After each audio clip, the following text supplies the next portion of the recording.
Today is Wednesday, November 10th, 2021. Coming up on Roland Martin Unfiltered, live from Los Angeles on the Black Star Network. Kyle Rittenhouse cries like a little punk on the witness stand in Wisconsin. Is the judge in the case another defense attorney? Our legal panel will break down today's proceedings. We'll also talk about the day's developments in the case of the three white men on trial for murdering Ahmaud Arbery. A black judge in Alabama is being targeted with removal from the bench. What's going on in that state with this sister? Also, on today's show, Republicans think they're going to do very well in 2022 midterms. What can Dems do to keep control of the House and the Senate? We'll be talking with political analyst Amisha Cross about that. Also on today's show, a slew of lawsuits being filed in Houston after the disaster at the Travis Scott Astroworld Festival, where 8 people have died. One woman is literally brain dead right now, no brain activity, so that death toll could actually increase. Also on today's show, we'll hear from, we'll talk to Congresswoman Frederica Wilson about a commission that she wants established. And, of course, joining me on the show, we'll be dealing with what's happening also in L.A. 9% of black people in this area. Why are all these black people getting stopped by the L.A. County? Yeah, remember we talked about that yesterday with their sheriff supporting these cops who commit civil rights violations? Yeah, we'll break that down as well. Folks, it is time to bring the funk on Roland Martin Unfiltered on the Black Star Network, live from L.A. Let's go. He's got it. Whatever the biz, he's on it. Whatever it is, he's got the scoop, the fact, the find. And when it breaks, he's right on time and it's rolling. Best believe he's knowing. Putting it down from sports to news to politics. With entertainment just for kicks, he's rolling. It's on go, roll, y'all. It's Roland Martin, yeah. Rolling with Roland now. He's funk, he's fresh, he's real, the best, you know he's Roland Martin now.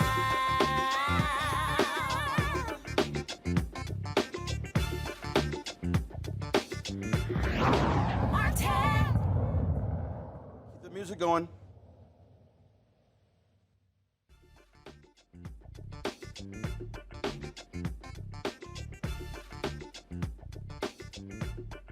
Los Angeles. I'm certainly glad to have you here on today's show. Lots of stuff we want to break down every Wednesday. We've got our legal panel. Of course, A. Scott Bolden, Robert Patillo, Monique Preschler. They are all here. You know they are ready to get this thing going. Let's get right to it. Boy, Kyle Rittenhouse. Let me go first. On the stand Let me today. go first. He was just sitting here. Scott, I'm still talking. Damn it, wait. I ain't even done an intro yet to the story, That's and why your I wanted ass to ready get to here talk. early with you. So, I man, miss he you, was sitting bro. here crying. I'm Stop ready talking, now. Scott. Y'all, mute his mic till I get done.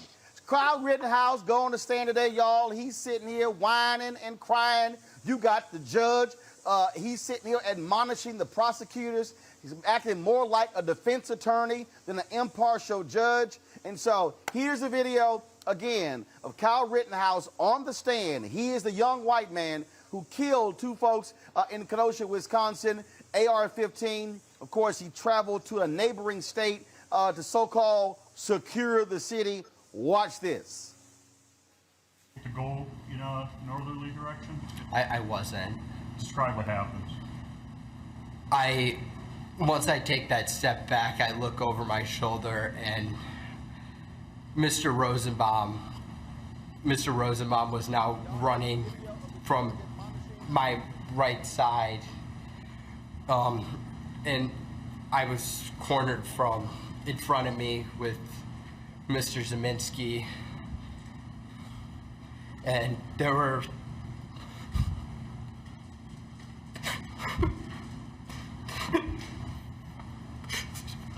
there were 3 people right there.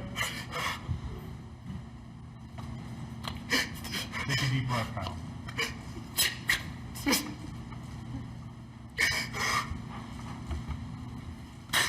That's what I...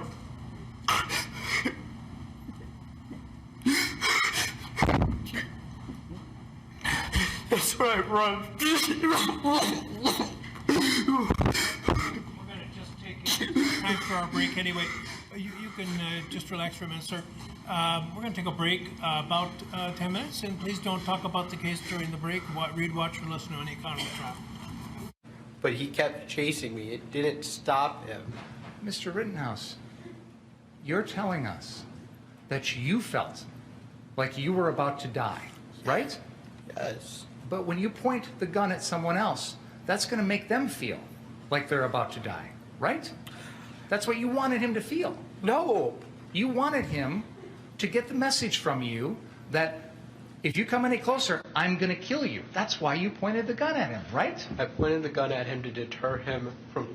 I pointed the gun at him so he would stop chasing me. That's why I pointed the gun at him. Because if you point the gun at him, you were hoping he would stop chasing you because he would get the message from you that if he keeps coming, you're going to kill him, right? I didn't want to have to kill Mr. Rosenbaum. That's not the question I asked. Serving a legitimate purpose. It seems argumentative, Mr. Did that even factor into your mind at that point? Did you even care whether you were going to kill him or not? I didn't want to have to kill anybody. I was being attacked. That's why I shot him. Well, shot at him. You shot at him with the intent of hitting him and killing him, correct? I didn't want to kill anybody. Then why are you shooting at someone with an AR-15 at close range if you don't want to kill him? Because he's attacking me. All right, folks, and so now, if y'all want to see somebody who really, really rehearsed his tears, watch this.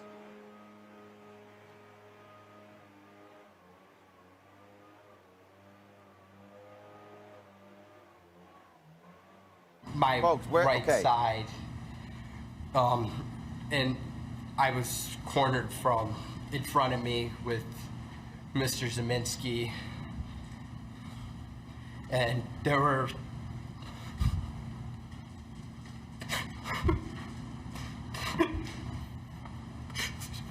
three people right there. Take a deep breath, pal.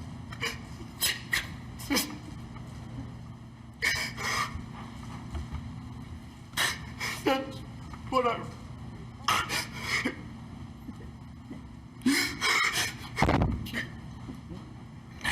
That's what I run. We're going to just take time for our break anyway. You can just relax for a minute, sir. We're going to take a break about 10 minutes, and please don't talk about the case during the break. Read, watch, or listen to any kind of trial. But he kept chasing me. It didn't stop him. Mr. Rittenhouse, you're telling us that you felt It was just, oh, I'm just being hurt. Now, the judge in this case, he just went after the prosecutors. Watch this. Why would you think that that made it okay for you, without any advance notice, to bring this matter before the jury? I was astonished when you began your examination by commenting on the defendant's post-arrest silence. That's basic law. It's been basic law in this country for 40 years, 50 years. I have no idea why you would do something like that. And it gives, well, I'll leave it at that. So I don't know what you're up to. There have been numerous occasions during this trial where they've opened the door. The one time when they're going into Mr. Rosenbaum's prior, the reason he doesn't like guns, and I said something, I whispered in Mr. Krause's ear, it's because of the prior convictions. Please stop, and he did. He knows if you're going to go into something that's been excluded in a pretrial order, you better ask the court, you better get permission. This is ridiculous. it wasn't excluded, Your Honor. You know why it was excluded in the first place? Because it was propensity evidence. That is exactly what 90404 is designed to prevent. You're talking about his attitudes. His attitude is he wants to shoot people. Now, I've admitted that kind of evidence in other trials when it's been appropriate.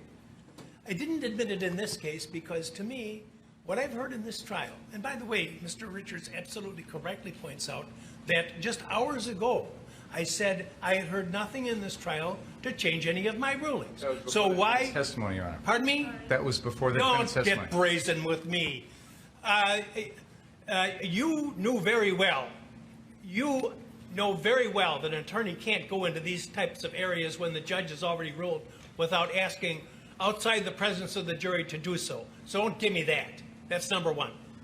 Number two, this is propensity evidence. I said at the time that I made my ruling, and I'll repeat again now for you, I see no similarity between talking about wishing you had your AR gun, which you don't have, so that you could fire rounds at these thought to be shoplifters, and the incidents in these cases, which are not, there's nothing in your case that suggests the defendant was lying in wait to shoot at somebody or reflecting upon the shooting for a vast amount of time.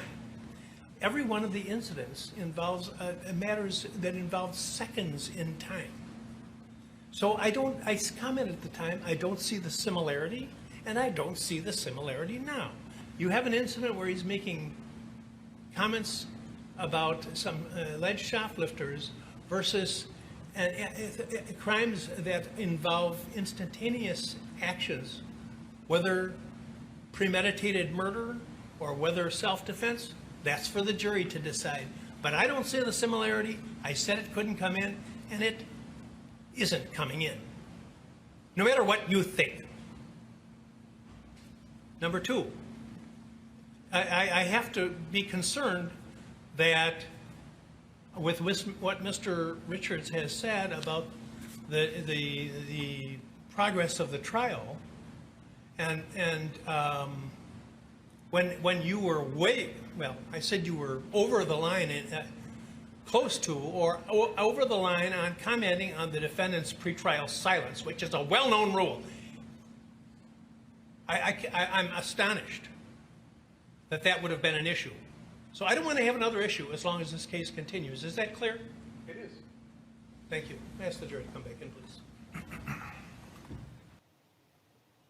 Okay, let's get right to it. Scott, now you can talk.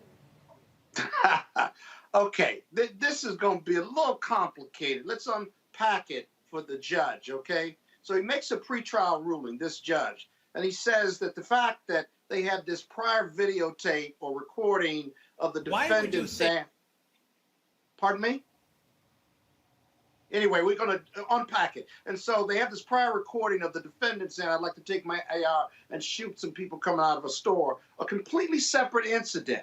The judge ruled that couldn't come in because, as he says, it's propensity evidence. That is, the propensity for the jury to believe that his desire to shoot an AR-15 on a prior occasion plays in some way to his intent for the night in doing the rioting and what have you. And the judge said that's mutually exclusive. The prosecutor tried to bring it in, despite that ruling, saying that his ruling, the judge's ruling, opened the door or did not close the door to that level of inquiry. The reason that's important is because it's highly prejudiced versus the probative value. And if he does that, if he brings that in against the judge's order, or if he questions the defendant about whether he told the police something or not, and he's got a right to remain silent under the Constitution, that's grounds for a mistrial. In fact, the defense attorneys moved for mistrial, and the judge almost granted it. This doesn't have to do, as I see the video, have to do with whether the judge is acting for the defense or in support of the defense. This is kind of fundamental trial work and evidence and rules that defense lawyers and prosecutors cannot violate, because you can get a mistrial on this, and it's a waste of time, money, and resources when you have to start all over again. And so that's the unpacking piece. I think the judge was right here, but he did not grant the mistrial because he wants to get this trial done. But the prosecution has to stay in line. Now, I don't think long-term that's going to have a prejudicial effect on the prosecution. Judges move on, and you get berated by judges all the time if you screw up. But here, I think the judge was right, at least had an argument for why he was highly pissed off, if you will, with the prosecution. And lastly, I don't know what the defendant was doing, because he said he looked like he was having an asthma attack more than crying. I didn't like to laugh at people who were being emotional, but that did seem contrived. So those are my best thoughts, Roland. Monique, you have this judge who, again, has ticked off a lot of people who, you know, first of all, he made it clear that the prosecutors could not call the two people who were killed victims. Called them rioters and looters. That's fine as well. There are many who believe that this judge has crossed the line numerous times and acting more as if he's in the corner of Kyle Rittenhouse. Yes, but the people who are saying that are not career criminal defense attorneys. Exactly. And I disagree with some of the things that the judge has done, but in that I think that there were closer calls on victim, rioter, looter, language, things like that, even though the thing that I will add to everything Scott said, which I 100% agree with everything that Scott said, what I will add to it is it can be difficult for lay people to separate a judge's nasty personality with a judge's rulings in applying the law. And this judge runs hot. That's his temperament. Exactly. But he did not run hot. He did not run hot in front of that jury. He got his jury the heck out of there, and then he read for filth the prosecutor for doing something that the prosecutor should have never tried to do, was stupid to do, wouldn't have gotten away with. And in DC, it wouldn't, I don't know if the mistrial would be granted or not, but the likes of Tanya Chutkan, who just did the ruling saying that the Trump files are not going to be secret, she would have stepped a lawyer back over some bullshiggity like that. She'd like, think this over in one of my jail cells. The bailiff will show you what happens when you screw with my jury. Think it through, counselor. You work for the government. You don't take cheap shots. You don't try to sneak things in front of the jury before you talk to me, especially if you know I'm the kind of judge that runs hot anyway. And we've been fighting back and forth about this. Okay, if you think the door was open through the defendant's testimony, you ask the lead up questions, and then you say, Your Honor, may we approach? And then you approach and you say, Your Honor, I believe based on the answers that I've just received from the defendant and based on the prior testimony on direct examination, this now should come into evidence and I would like to be heard. And then the judge is going to say yes, the judge is going to say no. You stick it in your folder for mistrial if you get denied. These prosecutors are getting out-lawyered. Hold this up against the trial that we saw against Chauvin, where you saw prosecutors do one of the best jobs of prosecuting a criminal case I have seen. And never in my life have I liked the job that a prosecutor does, in that I'm just, in my spirit, a defense attorney. But they did a good job and they got a conviction. These dudes right here are screwing up. And yes, the defendant had his contrived breakdown, and I don't know how long they had to practice for Rittenhouse to do that contrived breakdown. Obviously, they still couldn't get him to shed one single tear, but they worked him hard. And when you have a whole bunch of white folks on a jury, seeing who they're going to think is a boy, who they're calling Kyle, and he's doing that, hyperventilating, scrunching his face up, looking at the judge saying, help me, please. It might work. So no, I don't like the way this case is going. I texted everybody and said I believed it would be a SHT show from start to finish, and I stand by my estimation. Robert Patillo, is this judge doing a proper job? Is he coming across as being more sympathetic to the defense? Should he recuse himself? No, the judge is doing a fine job. The prosecutor is the one messing up. And I put myself in the position of that defense attorney. I've been a defense attorney my whole career. If we have a pretrial motion and the judge rules on what can and can't come in, and now you just try to sneak something in against the pretrial order that we issued, I'm flipping the table over. I'm literally flipping the table. The one time I got put in handcuffs in court was when a prosecutor tried to do something similar to that. And I blacked the Yes. F out in the middle of the Fulton County courtroom. They had to put handcuffs on me to stop me from literally going up on the bench. That's what you have. That's called zealous advocacy for your client. You got to be willing to take it to the mat for your client. So if the prosecutor has already agreed and it's already been ruled on before trial and you're trying to sneak something in, I'm not trying the rest of the case. We're already at mistrial here. I'm already talking to my client when he gets off the stand and saying, look, regardless of what happens, we're ready for appeal, even if you do get convicted here. So this is one of those incompetent prosecutorial jobs I've ever seen, because even if you play that the cross-examination back that the prosecutor was doing, and that's what I keyed in on that section, the cross-examination. The defendant does not get to talk during that cross-examination except yes or no.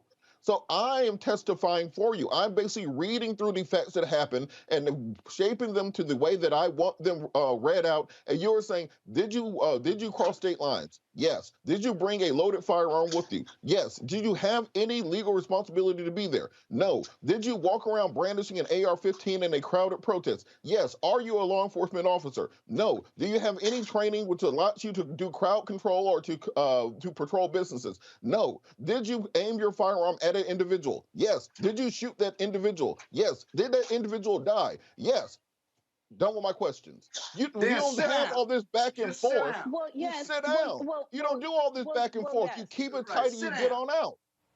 I agree, except for I would Monique, tweak. I would want each Monique, go one of ahead. those- I would want each one of those to be leading, though, Robert. You know, you crossed state lines, you didn't have, Yeah. et cetera. I would switch those up a little bit. But then what they also missed is the dude breaks down on the stand. You have contemporaneous video of him with no tears, skipping my Lou Daisy down the street after shooting people. You're not crying there, are you? I mean, they get in trouble for trying to talk about his emotion and his propensity for wanting to shoot folks, but you have the evidence. Why aren't you playing the video of what he looked like after he shot at the first set of people? Where are the tears? Where's the hyperventilation? Are you calling 911? Are you trying to assist? Are you even running away? Are you saying you're sorry? What in his actions looks like what they contrived on the stand today? No, the prosecution is trash right now. And Monique, Monique, on that point, just real quick, what was his statement immediately after the shooting when he talked to his friend? Did he say, oh my God, these people were trying to kill me. I had to defend my life. I was in a life or death struggle and I had to defend myself. He ain't saying none of that. What did he say? I just killed 2 people.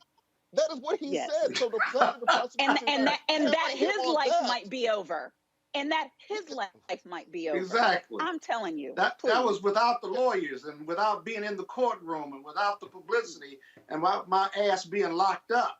That's the contemporaneous emotion you all are talking about. And that's the rebuttal to the tears. But you have to be fearless to do that as a lawyer. You know, everybody gets caught up in the emotion and say, oh, but leave that crying witness alone. No, you can really, matter of factly say, okay, you're crying. Let's put the video up, though. Within seconds and minutes of shooting those individuals, you did this, didn't you? Point to the video. You told them you killed 2 people, right? You didn't say you were sorry or anything else. Water. I will pour the water for you. I will pour the water for you because you need a drink. I will give you your Kleenex. We will wait for however long it takes. I will give you a hug. And then we're going to talk about this video because you're a murderer. Right. You don't run from that crying witness. You run to that crying witness, right? Yes. You show the jury that I'm good with his tears, but I got something else for you. This is when he wasn't crying. This is when he wasn't crying. You see? Yeah. Last point for me. When you were leaving the scene after killing 2 people and shooting a 3rd, you approached officers, correct? Yes. And when the officers told you to leave, did you tell them, there is a group of people trying to murder me and I had to protect my life? You should go investigate. Or did you go home and go to sleep? Or come with me. Come with me to catch them. Because there's a gang after me. There's an angry mob trying to kill me. I'm going to head on home with my mom. Well, that makes no sense, and the prosecution is not keying in on that. This is like that is your when you have the defendant on the stand.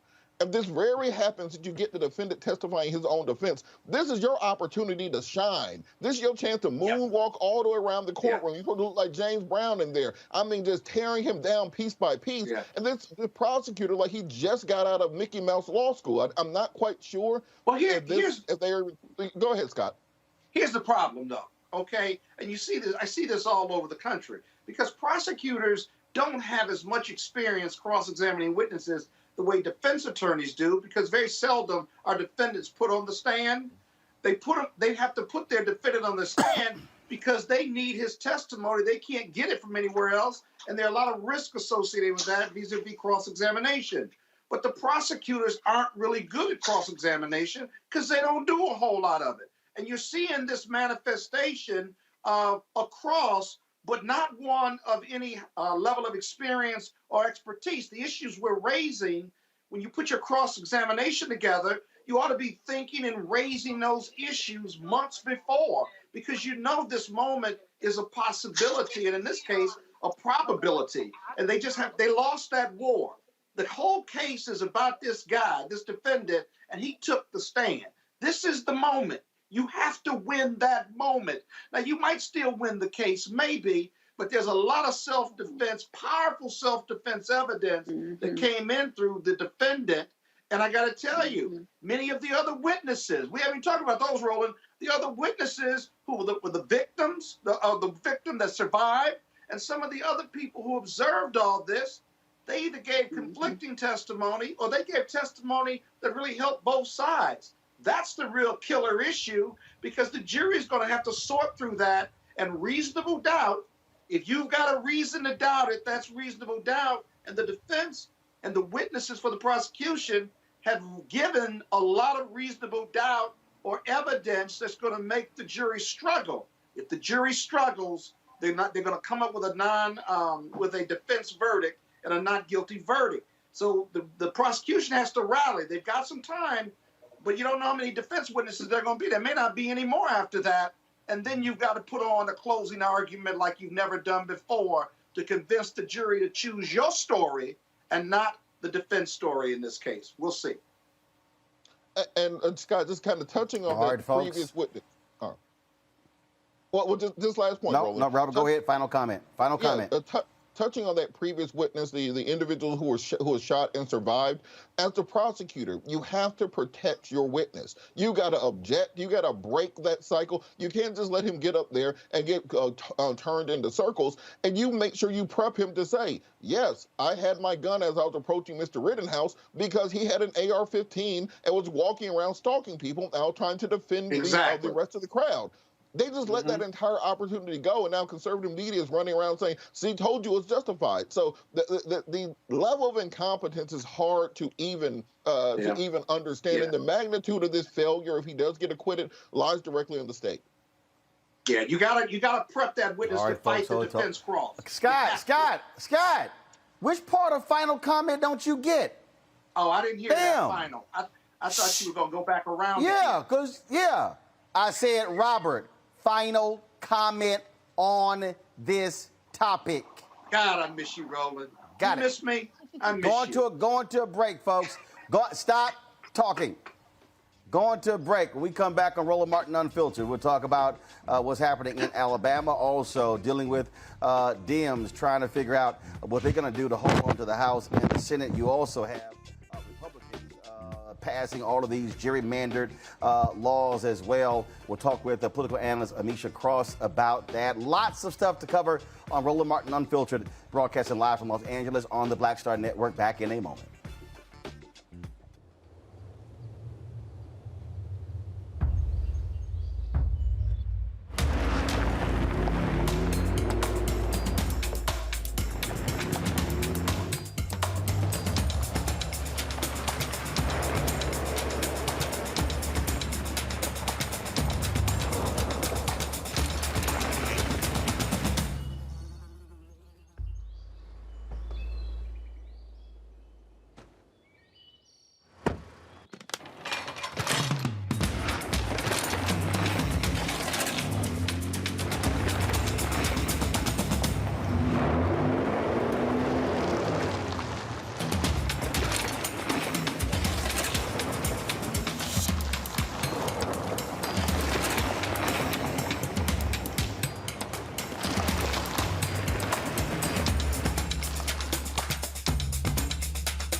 Betty is saving big holiday shopping at Amazon. So now, she's free to become Bear Hug Betty. Settle in, kids. You'll be there a while. Ooh, where you going?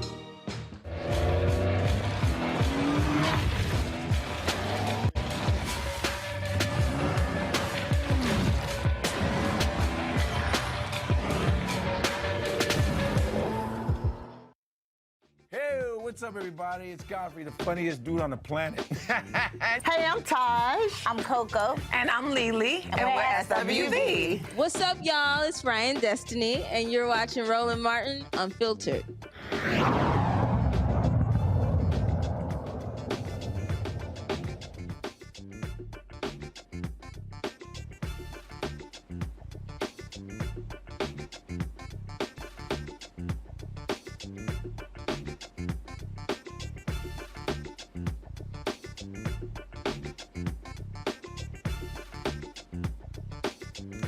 All right, folks, welcome back to Roland Martin Unfiltered. Glad to have you on today's show. We're broadcasting live from LA, where we're doing a series of interviews for the new one-on-one show on the Black Star Network called Rolling with Roland. Yesterday, got a chance to talk with Sally Richardson Whitfield and Richard Roundtree. Today, we'll be chatting with actor Trevor Jackson, and we got some other interviews this week with Brescia Webb, Chris Spencer, Flex Alexander, Ray Chu, and many others. And so, looking forward to that.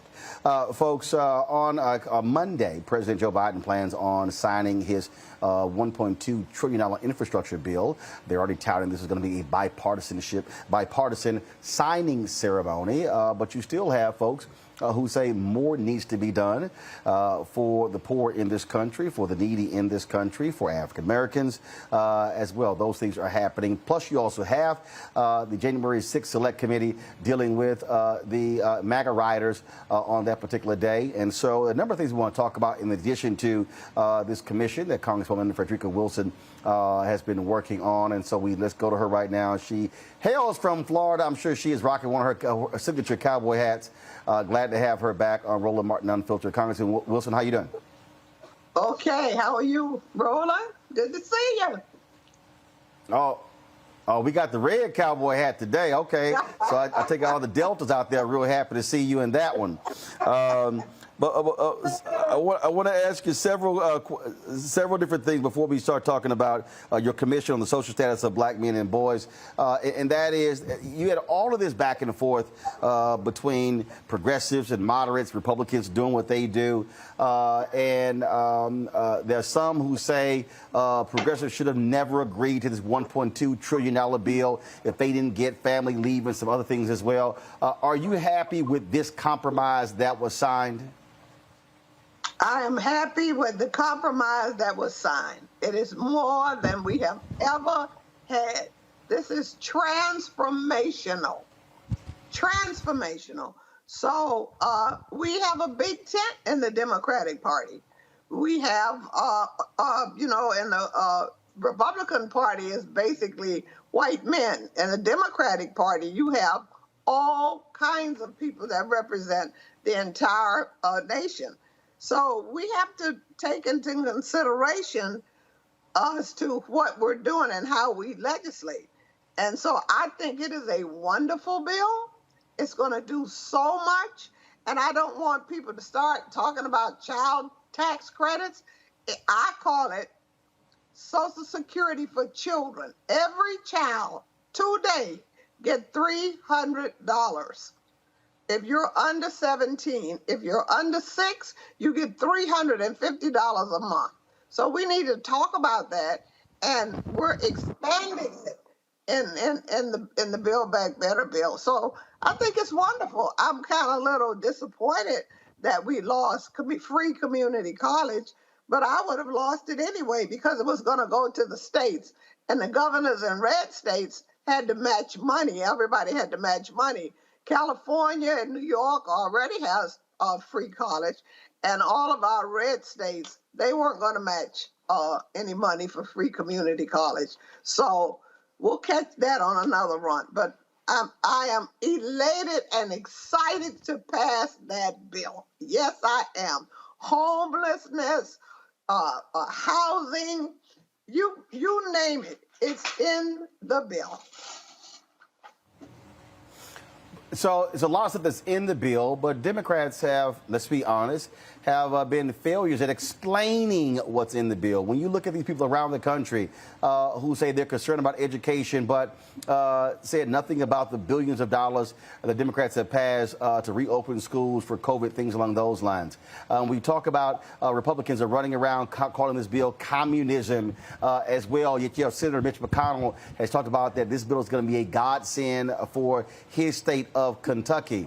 What advice do you have for your party in terms of how they should be selling this bill to the American public and not allow the right to define the bill in their terms? Well, Roland, each member of Congress has been given a package of how they should sell this. And we know that in the infrastructure bill, there's $40 billion for bridges, $39 billion for transit, $65 billion for broadband. And you have to explain what broadband is. Broadband is the internet. There's so many rural communities in Alabama, Mississippi, and West Virginia that do not have broadband. So that's internet, the free internet that will be available, access to internet, and $73 billion for clean energy. So all of these things are in the transportation bill that we passed. When we go to our soft infrastructure bill, the Build Back Better, just think about it. Can you imagine universal pre-K for little children to go into kindergarten already reading, being exposed to so much curriculum that they've never been exposed to, and learning a vocabulary and rich vocabulary. And when they get to kindergarten, they're just right on par. And then they go to first grade, they're right on par. This has never happened. We just tout what we have. This is a great bill for Black people, for Black children, and HBCUs will get record funding that they never got before. Workforce will get record funding that they've never gotten before. This is a time for celebration. It's not a time for criticism. This is a time for celebration in the Black community. Also, it's that $55 billion for drinking water. This is the infrastructure bill. Now, that's the one that we have passed, and we're going to go selling that around the country. Let's talk about this commission that you have been working on for a very long time, and that is the Commission on the Social Status of Black Men and Boys. That was passed and created on Tuesday. You work with Senator Marco Rubio to get this done. So exactly what is this commission going to do, and exactly how is it going to help African-American boys? Well, we're going to develop policy solutions to help create an environment that will enable Black males to achieve their full potential. Black men and boys grow up in the same community with white boys, but there's a very different outcome as adults, and we're going to try to understand why. We know that racism and social injustices create heavy mental and emotional burdens for Black men and boys, and they experience so much arrest, imprisonment, and chronic unemployment. So there are 6 members of the Congressional Black Caucus on this commission, and Reverend Al Sharpton is the secretary of the commission. They voted me to be chair of the commission. We're going to visit a federal prison, and I'm going to ask you to be on our advisory committee as we delve into this. This is historical. No one in the whole time that we have been in prison, in our Congress, has ever put forth any energy or effort to study and help Black men and boys. Who built the Capitol? black men built the Capitol that we walk into every day. And when they were building the Capitol, remember now, they didn't have cranes and the kind of equipment we have now. So they became human ladders and stepped up on each other's shoulders. And they fell. They fell to their deaths. And when they fell to their deaths, they just dug a common grave and buried them. And then the next morning, they went and brought a whole new group of slaves. So every day that we walk into the Capitol, drive into the Capitol, that's really hallowed ground. So it's time. We always talk about the year of the woman, the year of the girls. So this is going to be the year of the black boys and men. 2022. All right, Congresswoman Frederica Whitfield, it's always a pleasure to have you on the show. Congratulations on the establishment of this. And we certainly hope that what comes out of this are very specific policies, funds, and things along those lines that are going to impact young black boys as well. So we're looking forward to seeing that as well. Thank you. Thank you, Rona. Love you. I appreciate it. Thanks a lot. I'll see you soon. All right, folks, going to go to a break. We come back. We're going to chat with analyst Amisha Cross about what is next for Democrats. How can they message properly? How can they explain to America what they are doing and leading? And can they maintain their power in the nation's capital, but also on the state level as well? That is next on Roland Martin Unfiltered, broadcasting live from Los Angeles right here on the Black Star Network. Don't forget to download the app. It's on all platforms, folks. Spread the word. Our goal is to have 50,000 downloads by the end of the year. So just simply go to, it's on all platforms, Apple phone, Android phone. It's on Android TV, Apple TV, Roku, Amazon Fire TV, Xbox Smart TV as well. And of course, if you want to support our Bring the Funk fan club, where every dollar you give goes to support this show, you can do so by contributing to Cash App. It's $RM Unfiltered. PayPal is R Martin Unfiltered. Venmo is RM Unfiltered. Zelle is Roland at RolandSMartin.com. Roland at RolandMartinUnfiltered.com. And so, we want your support in terms of what we're doing. We've got some fantastic shows that we are developing. Cannot wait to begin to unveil those. We're working on those as we speak. And so we got a lot of things going. So let's actually make it happen. All right? I'll be back in a moment.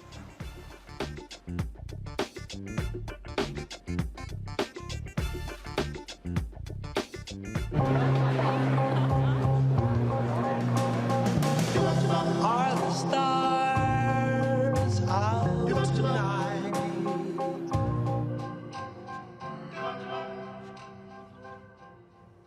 Alexa, play our favorite song again. Okay.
Maureen is saving big holiday shopping at Amazon, so now she's free to become Maureen the Merrier. Food is her love language, and she really loves her grandson. Like, really loves. Everybody, it's your man, Fred Hammond. Hi, my name is Brescia Webb, and you're watching Roland Martin Unfiltered. Ow. Well, I like a nice filter usually, but we can be unfiltered.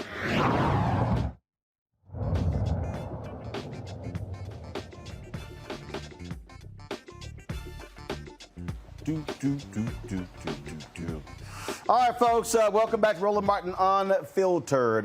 We've been talking about, of course, the political fallout of the elections in Virginia. First of all, where Glenn Youngkin beat Terry McCullough to become the next Virginia governor. They also won the lieutenant governor's race and the attorney general's race. In New Jersey, they thought that the governor there, Phil Murphy, was going to win by 8 points, but he won. It's now it's around 2.5 to almost 3% there as well. And so all of these people have been talking about, oh my God, it's doom and gloom. You've got Republicans who are passing all of these bills, gerrymandering these districts. Those things are happening as well. So the question is, what is the path forward? As I already said, on Monday, President Joe Biden, Vice President Kamala Harris, they'll be signing that $1.2 trillion infrastructure bill in a ceremony at the White House that they are already touting as a bipartisan signing, because 13 House Democrats voted for it. And, of course, you had Republicans in the Senate vote for it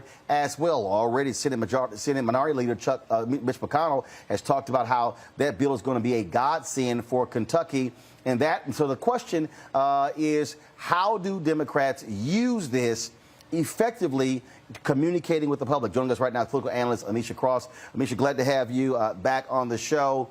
Messages. How you do it, videos that are being put out, in terms of memes, things along those lines. You've got this entire right-wing apparatus that is framing this bill as communism, as, oh my God, the takeover of America, which is literally the dumbest thing in the world, because the Trump infrastructure bill that could not get passed was a $2 trillion infrastructure bill. So what do you say? What do you tell the Democrats on how they need to convince the American people that they are the ones who are moving the economy forward?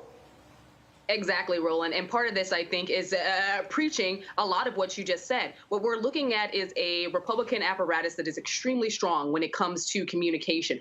It doesn't matter that they're spewing lies, that they are not being honest in a lot of the graphics and the things that they are showing. But more importantly, for Democrats, we keep operating on the defense instead of jumping out there, getting the information out front. I think that what needs to be said is a translation of exactly what's in the infrastructure bill and what that means to people on the ground, what that means in terms of job opportunities, what it means in terms of skills training, what it means in terms of living wage jobs, what it means in terms of clean water, what it means in terms of providing for roads, rail, bridges, and eradicating a lot of what we know and what you've talked about on this show before in terms of the racism that has been baked into our highway systems and our road systems that have blocked African Americans in particular from job opportunities and economic opportunities and housing in places across this country. And those things still very much exist to this day.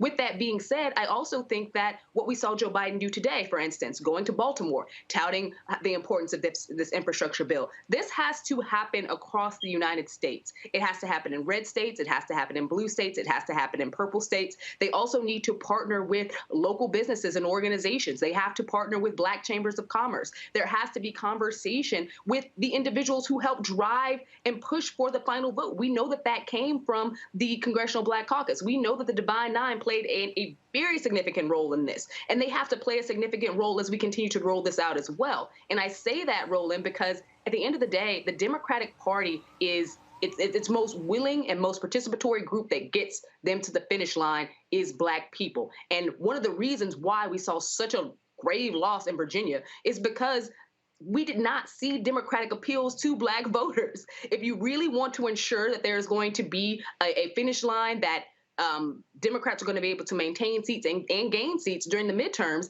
then they're going to have to make sure that they are responsive to the Black community and the Black voters. And I think there's a lot within this infrastructure bill that will be signed into law that is going to directly affect the Black community in a positive way. We're just going to have to wait and see if the Democratic Party and the White House can actually get their communication strategy together to actively and effectively be able to communicate that. Well, Ben, I'll give you a perfect example. I think about President Barack Obama and his stimulus plan. They built a number of things in Elkhart, Indiana. The Republicans won that, and the Democrats did not go in saying, hey, Elkhart, we built this. This is like basic fundamentals. You stamp your name on everything. All of the things that Democrats criticized Trump about, look, all that dude cared about was attention. He cared about getting all the credit. Guess what? From a marketing standpoint, that's what you're supposed to do. You have to sell it. You have to brand it. If you're Biden-Harris, you stamp your name on everything. You let the public know this stuff would not have gotten done if Democrats did not push it. That's how you win the messaging game. Absolutely. Right now, there is a settlement in Israel that has Trump's name on it that he had absolutely nothing to do with. But he utilized that to be able to tell Jewish people, hey, the Republican Party, the Trump administration is here for you. I think that what we have to recognize, and what the Democratic Party has to recognize more particularly, is that you can't keep touting this bipartisan.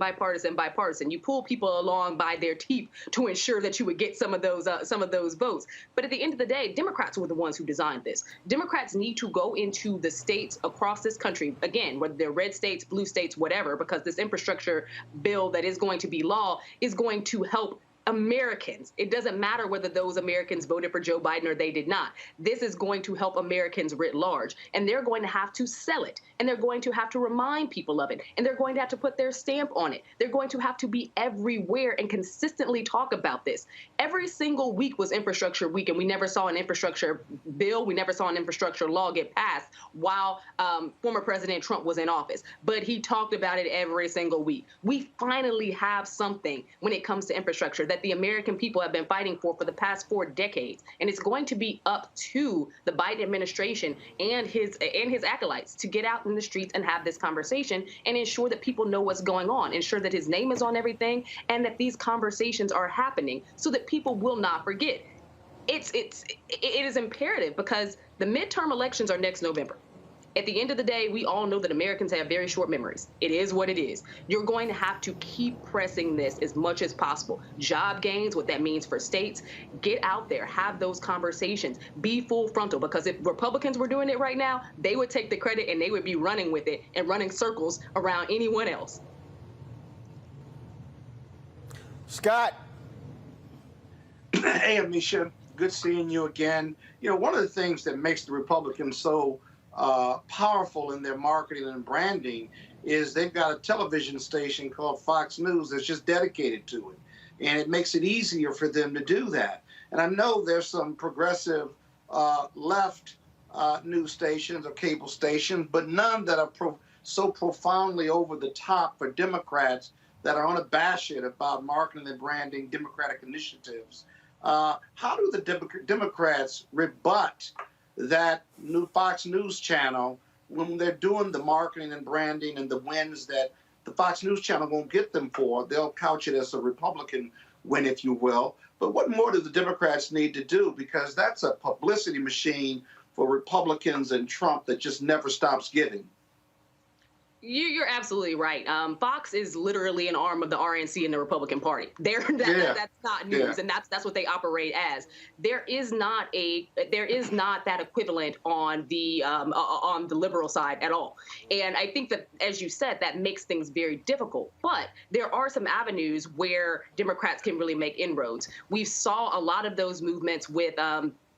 We saw a lot of those movements across social media. I think that it's still very impactful to have those conversations. But Democrats need to do it where it is not said in these politically analytical conversations. I think that part of the Democrats' issue with messaging is that they talk to the Ivy Leaguers. That is their general audience when they're designing their messaging.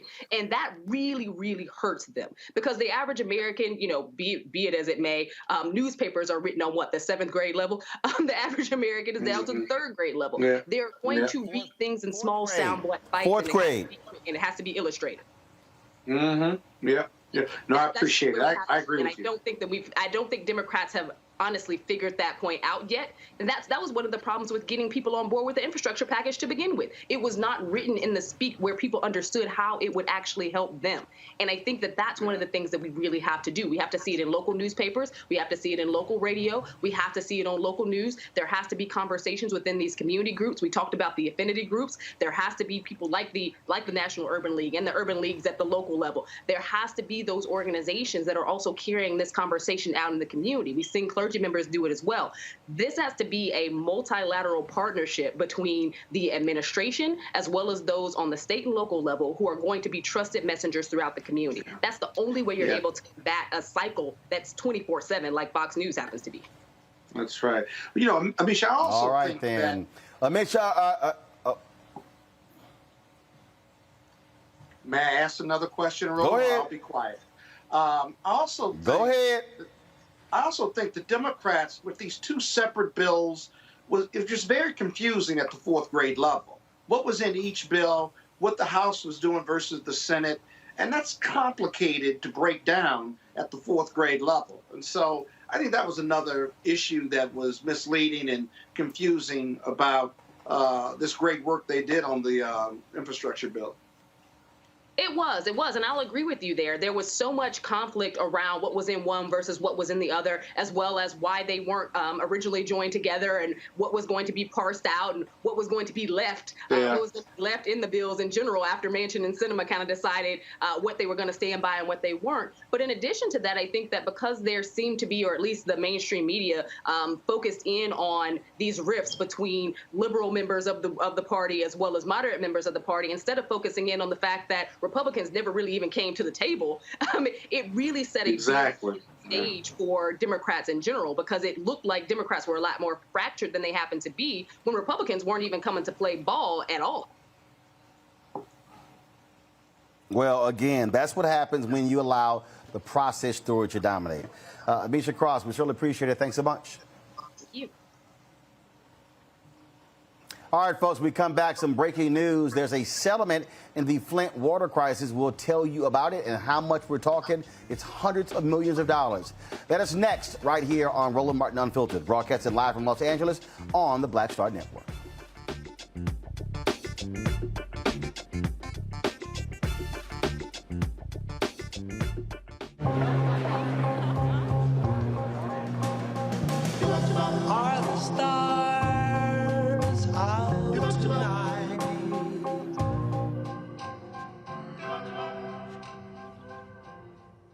Alexa, play our favorite song again.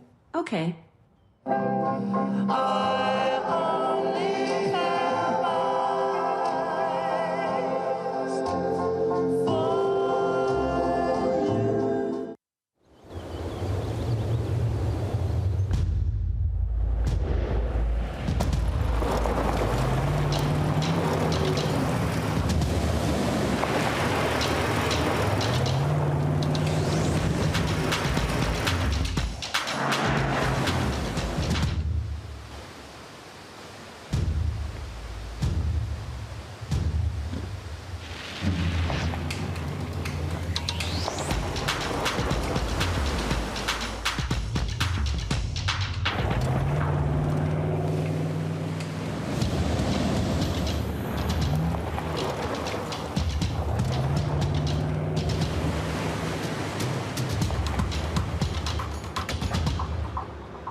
Maureen is saving big holiday shopping at Amazon. So now she's free to become Maureen the Merrier.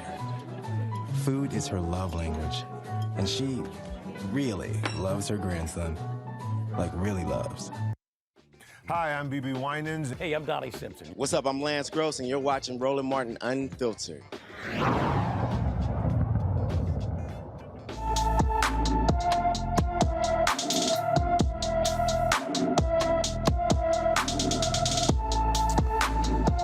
Camaria Johnson was reported missing on May 25th, 2021. The 16-year-old is missing from Radcliffe, Kentucky. She is 5 feet 5 inches tall, weighs 155 pounds, has brown eyes and black hair that was braided when she disappeared. Camaria wore a pink hoodie, black sweats with a red-white stripe, and black Vans with flames. She was not wearing her glasses at the time she went missing. If you have any information on Camaria's whereabouts, please call the Radcliffe Police Department at 270-351-4470. That's 270-351-4470. All right, folks, just a couple of hours ago, this breaking news came in. That is, a judge has approved a $600 million settlement in the Flint water crisis. Go to my iPad, please. This is from the Detroit News. The U.S. District Judge Judith Levy gave final approval to the $626.25 million settlement with victims of the Flint water crisis. And most of those resources are going to actually go to the young folks who have been impacted by that. As you know, we've talked about this on the show here, how young people were impacted. And this is from the actual settlement right here. About 80% of the settlement, go to my iPad, please. About 80% of the settlement would go to individuals who were minors when first exposed to contaminated water, including 65% for kids 6 and younger. 10% of the settlement money is going to go for children aged 7 to 11, and 5% for youth ages 12 to 17.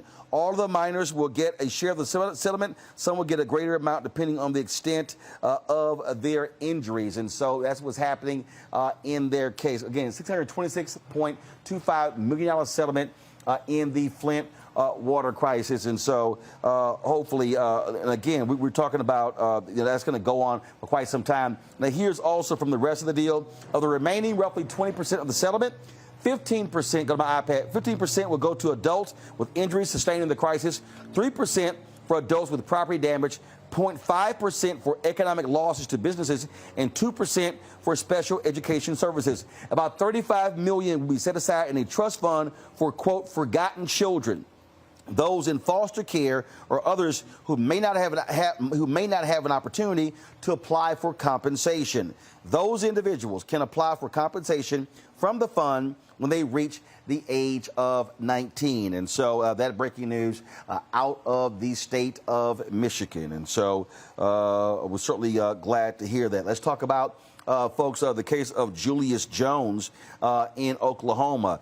Folks, he sits 8 days away from being put to death. Now, here's what's interesting. The Pardon and Paroles Board, on 2 separate occasions, they have actually said he should be of a commuted sentence, okay? He should not be put to death. They say there are way too many questions. Here's the problem. He's waiting on Governor Kevin Stitt to grant his recommended clemency. Again, his execution is 8 days away. Supreme Court refused to stop executions in Oklahoma, even though they have botched several in the past. Okay, now, here's what's strange, again, about this particular story here. The governor, we saw this post with our friend Tiffany Lofton. The governor, he's been meeting with the family of the man who was killed and not the family of Julius Jones. This is the same governor who said there should have been a clemency hearing before he would make a decision. Well, guess what? There was a clemency hearing, and they decided that he should not be put to death. This is crazy, Scott, to see what's going on here with this governor.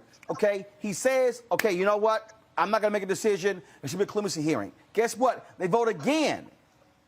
The same recommendation. Now, I still haven't quite decided, where Julius Jones every single day is moving closer and closer to being put to death.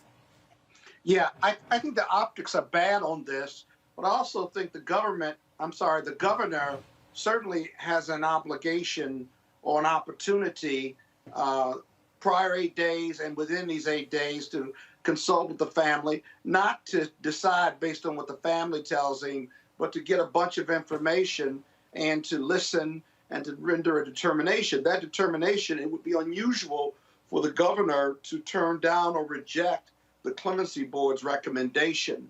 I think it's not so much politics. I think it's him wanting to say that he talked to these various groups before he renders an ultimate decision. Race may play a factor in it, but I would really be surprised if the governor rejected 2 clemency votes to commute his sentence. And so it's taking a little longer than it should be. But in the end, the Supreme Court doesn't have to rule on it because the power lies with the governor and the clemency board. And the clemency board has rendered its decision, or rather recommendation. So expect it to happen.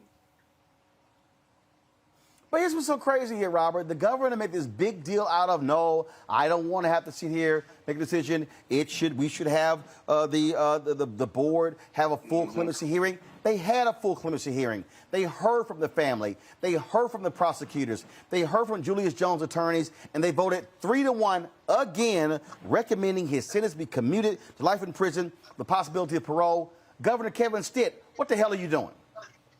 Well, look, this is part of the reason I think we're going to have federal action on many of these things, because you cannot depend and put so much power into the hands of individual governors. We're going to have some sorts of regulations to determine what exactly states can and cannot do to individuals. We have an 8th Amendment, which apparently is completely pointless to the Constitution. If many of these actions are not cruel and unusual punishment, executing individuals, injecting them with poison, firing squads, as some states have, solitary confinement for decades at a time. And we're not going to actually enforce the 8th Amendment and get rid of it altogether and just go back to having the Star Chamber and medieval types of torture.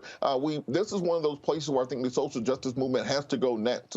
Back a decade ago, I ran for office. I ran for office for one reason, which was because they were about to execute Troy Davis here in the state of Georgia. And I felt that it was our responsibility to get involved in public service to try to stop that from happening. We have to make this the compelling narrative of this next election cycle and make sure the Democrats understand while they're in power that they have the ability to push this issue, to federalize many of these state level abuses, and ensure that going forward we do not have this type of system which is beneath that of many third world countries. How the hell do we talk to Iran or to China or to any of these other nations or North Korea about their justice system when we have these abuses in our system and people are still being treated the same way they were 1,000 years ago? And this has to be a priority, because right now we get so caught up in minutia. How the hell is critical race theory a bigger issue than cruel and unusual punishment in our criminal justice system? Well, and here's the deal, Scott. This story out of Tennessee, where a judge found that a death row inmate's trial was tainted with racism and has resentenced him to life in prison. 30 years after Abu Ali Abdul Rahman's original sentence in 1987 for murder, Judge Monty Watkins changed the conviction because Watkins ruled Abdul Rahman's rights to a fair trial was violated. Prosecutors from the initial trial told the judge that they excluded a black college-educated preacher from the jury pool because he appeared, quote, uncommunicative and uneducated. But they chose less educated white jurors. Davidson County District Attorney proposed a deal on Abdul Rahman's behalf to change his execution sentence to 3 life sentences. Now Abdul Rahman, he was set to be executed on April 9, 2020, was halted due to the pandemic. The State Attorney General's office could still appeal the resentencing. This right here, Scott, is why many people say get rid of the death penalty. That because it is not foolproof. Yes, there are people who have committed heinous crimes, the likes of Dylan Ruth and others, who many of us could personally believe, hey, should be put to death when they have taken life. But the problem is when you have these cases, these examples, where and here's the deal, in this case here, this gentleman, he's not saying I didn't do it. The judge is simply saying racism was a part of this case, and so pull off the execution and make it life imprisonment. That's why people who believe in get rid of the death penalty say you should not have a death penalty in the United States. It should simply be life in prison. Well, it's an imperfect system made more imperfect by racism in the criminal justice system. Racism lives in the criminal justice system. In this case, Rahman, he would have been dead had it not been for COVID. And there was another issue that caused the delay that had nothing to do with his legal status before then. So he was supposed to be in the death penalty. He was supposed to have died twice. Now, the other unique thing about the Ronman case is that the prosecutors came forward and admitted this.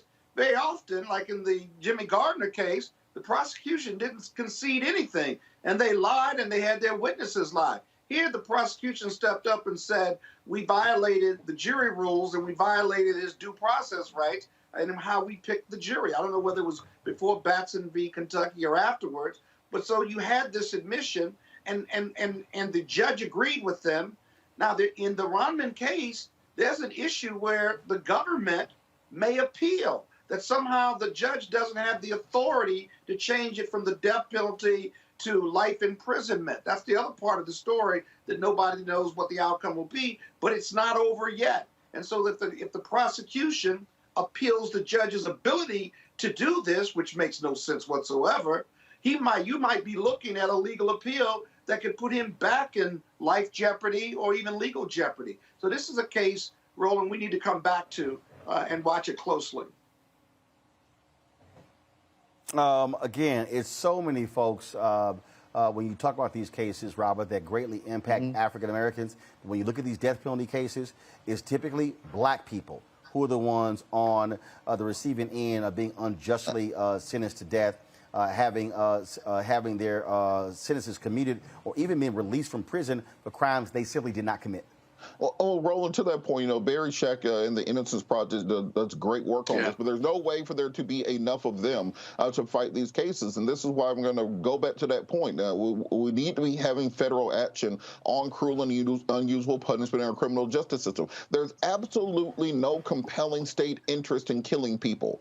There is a question, actually, as to whether or not constitutionally our country even has the power to sentence someone to death under the Constitution and the Eighth Amendment. Look, the death penalty does not deter a single person from committing a crime. When somebody's committing a murder, nobody thinks, well, I might get the death penalty. They've done study after study for decades. There's no deterrent effect of the death penalty. You don't save money by sentencing someone to death. It's actually more expensive because of the number of appeals and the amount of work that goes into actually sentencing someone to death. There's no public policy reason for doing it because all you're really doing, if you look at the purposes of punishment, anybody who went to law school, your first year class, those purposes of punishment, all you're doing is bloodlust and retribution. We're supposed to, you're not rehabilitating, you're not teaching a lesson, you're not stopping anything. All you're doing is bloodlust. This is old school eye for an eye, tooth for a tooth, biblical justice that people still want. So the fact that we still do this in the 21st century,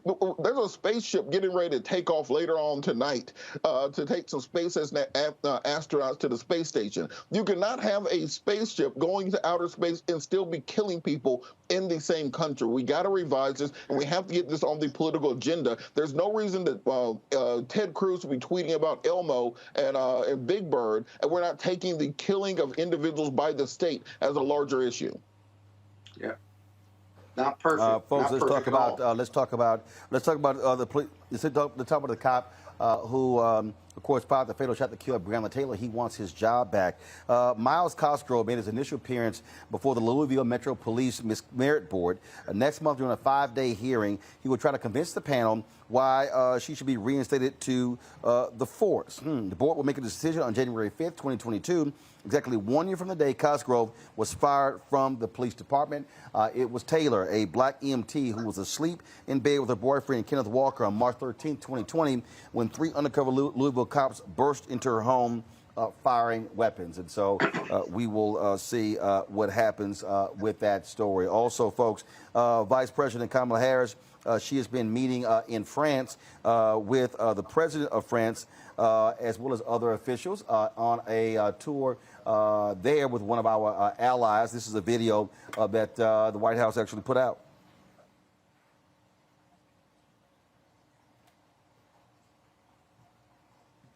To breast cancer, to mRNA, and what we do around that. See my iPad. Let's simply restart it, please. Here we go. Some of the most significant discoveries in science on any issue, from rabies to HIV/AIDS to breast cancer to mRNA and what we do around vaccines and pandemics have occurred here in collaboration with French scientists, American scientists, scientists around the world coming together. Some of the most significant discoveries in science. All right, folks, and so we will have more of her visit to France, a meeting with French officials on tomorrow's show. Got to go to a break. We come back. More on Roland Martin Unfiltered right here, broadcasting live from Los Angeles on the Black Star Network.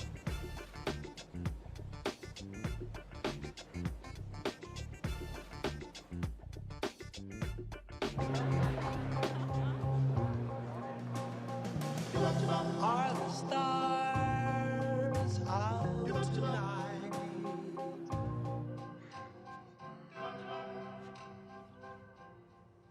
Alexa, play our favorite song again. Okay.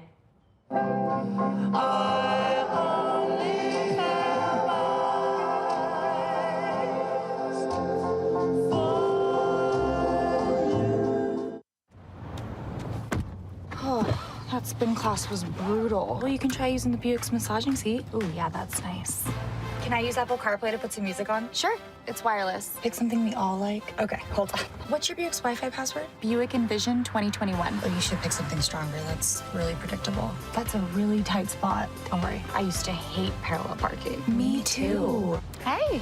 Really outdid yourself. Yes, we did. The all-new Buick Envision, an SUV built around you. All of you. Once upon a time, there lived a princess with really long hair who was waiting for a prince to come save her. But really, who has time for that? Let's go. Feeling myself. I'm feeling She ordered herself a ladder with Prime one-day delivery, and she was out of there. I want some hood girls looking back at it and a good girl in my tax bracket. Now, her hairdressing empire is killing it. And the prince, well, who cares? Prime changes everything. I'm Chrisette Michelle. Hi, I'm Chaley Rose, and you're watching Roland Martin Unfiltered.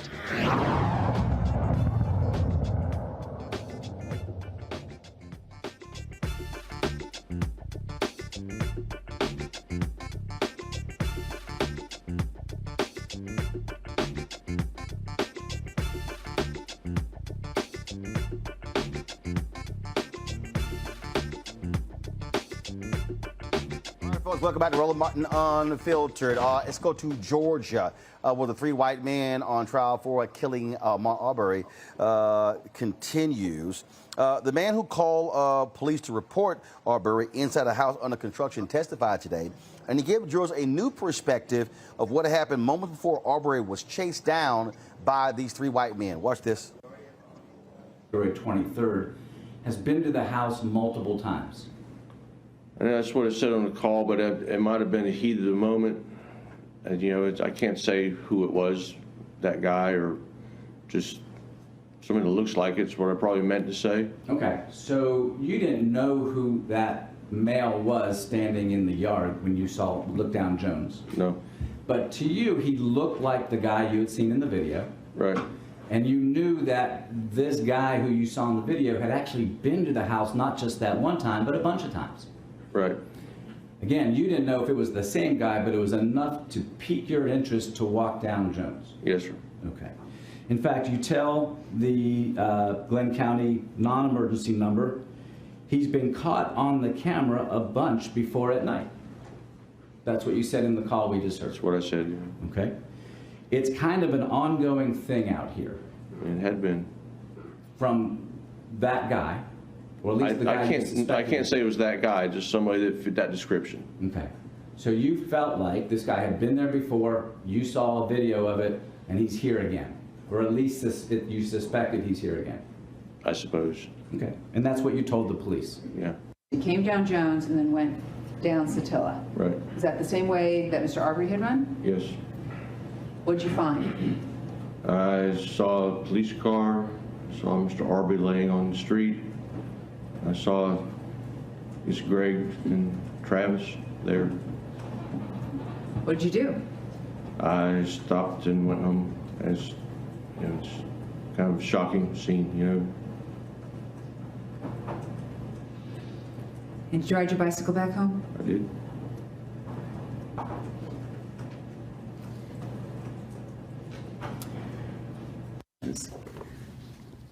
Did Greg McMichael ever indicate to you at that time that he thought Ahmaud Arbery, the guy, had committed a crime that day? No, ma'am. So he didn't say the guy committed the crime of this? No, ma'am. And when he said to you that numerous occasions the guy has broken into a house over there, they've got him on video, what house was Greg McMichael talking about? A house down the road that was under construction. Okay, so he's not talking about his home at 230 Satilla Drive? No, ma'am. All right. While speaking with you, did Greg McMichael ever use the word burglary? No, ma'am. Did he ever use the word trespass? No, ma'am. Did he ever tell you while you're talking to him that he was attempting to make a citizen's arrest? No, ma'am. Did he ever even use the word arrest? No, ma'am. Did he ever even use the word detain? No, ma'am. All right. Did he ever tell you that, oh, we were going to detain this guy and wait for the police to come and investigate? No, ma'am. Did he ever tell you, oh, by the way, I saw Mr. Arbery throwing stuff out of his pockets as he ran? No, ma'am.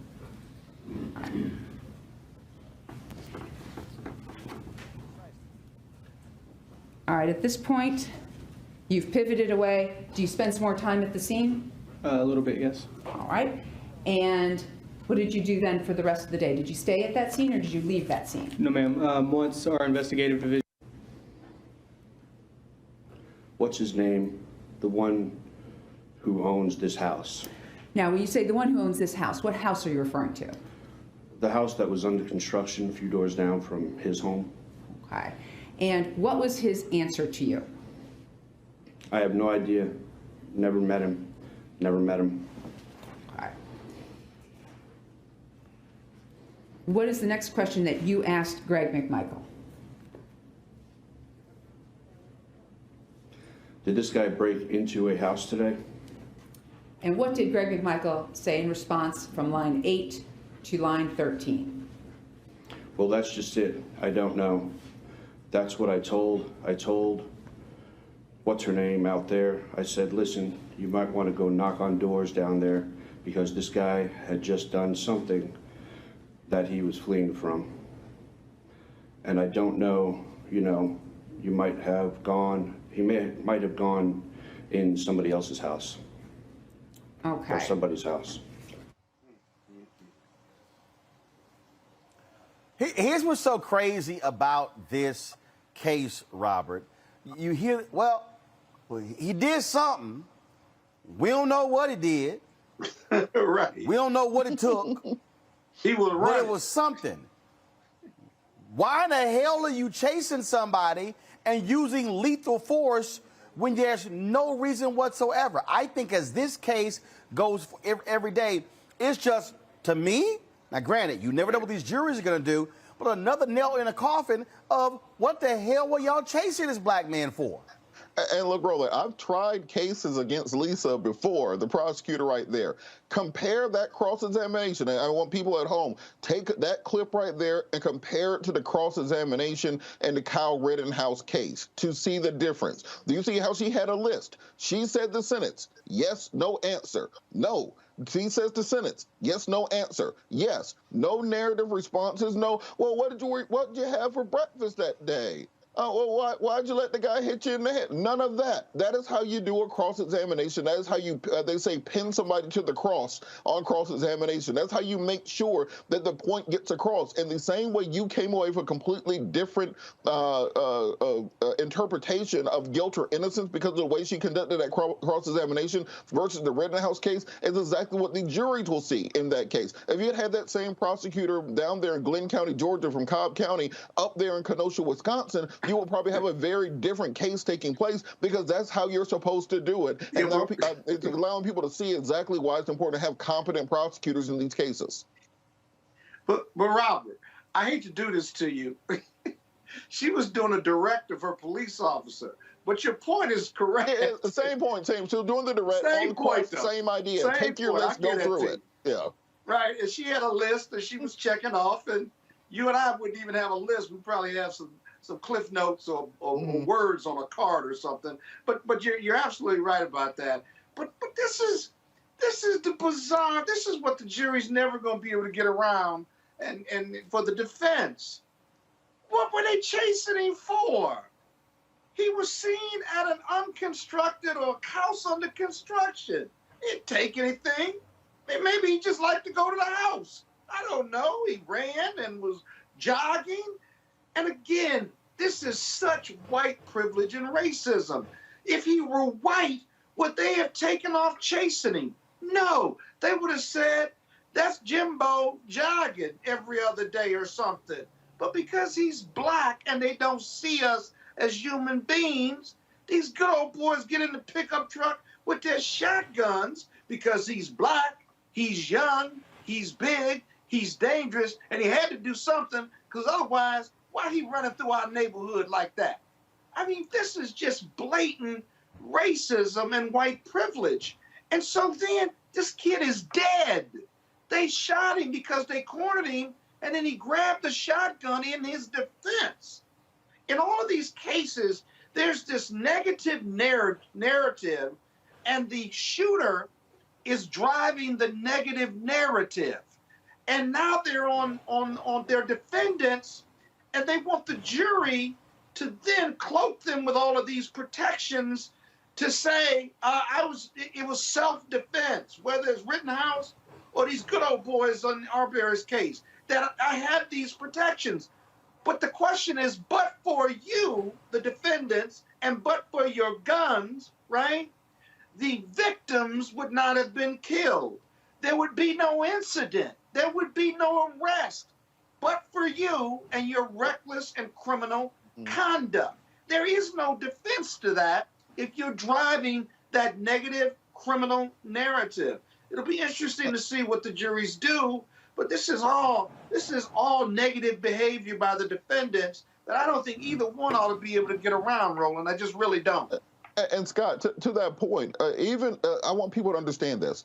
Even if Ahmaud Arbery had been running down the street holding an AC unit and a big screen TV in the other hand, you still can't shoot him.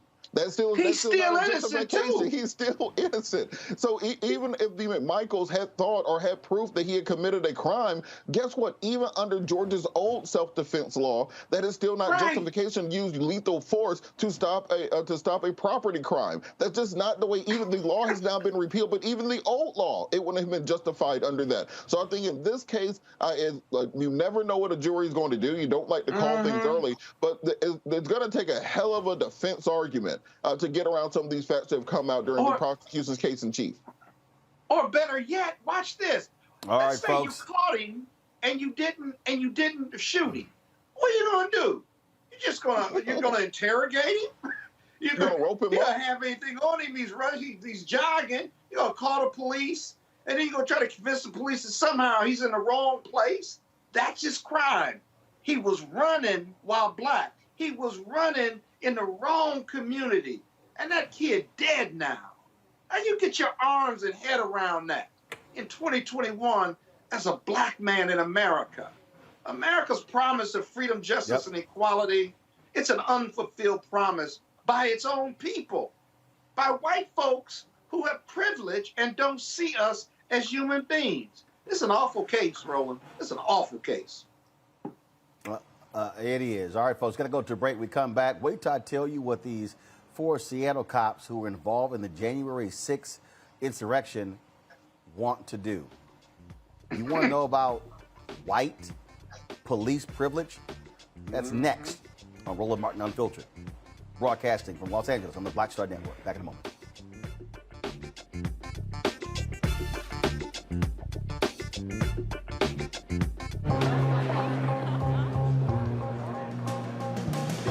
Are the stars out tonight?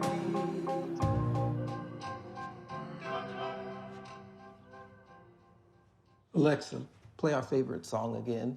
Okay.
Maureen is saving big holiday shopping at Amazon. So now she's free to become Maureen the Merrier.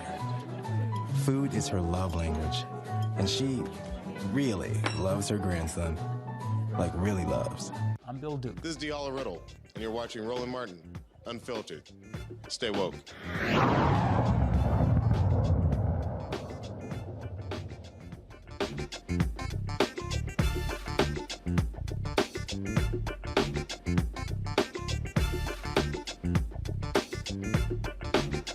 Y'all, like, I don't need any flashbacks.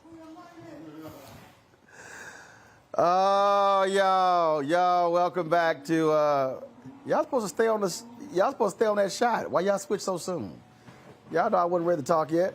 All right, y'all, welcome back, Roland Martin Unfiltered. Let me, y'all want to hear some crazy, look, I keep telling y'all the privileged attitude of a lot of these cops. So check this out. There were 4 Seattle police officers who participated in the January 6th insurrection. They now are appealing to the Washington State Supreme Court because they don't want their identities to be released.